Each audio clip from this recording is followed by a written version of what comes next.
Hello guys, আসসালামু আলাইকুম। তো আমি আজকে ছোটো মাছ রান্না করব। তো সাথে থাকেন, দেখতে থাকেন। তো ভালো লাগলে শেয়ার করবেন, লাইক দিবেন, নতুনদের পাশে থাকবেন।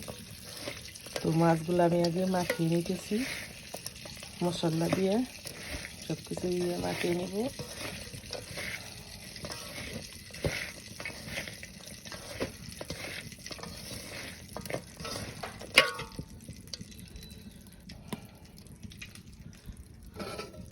আমার চুলায় তেল দিয়েছি, এখন তেল হয়ে গেছে গরম। এখন আমি মাছগুলো দিয়ে দিই।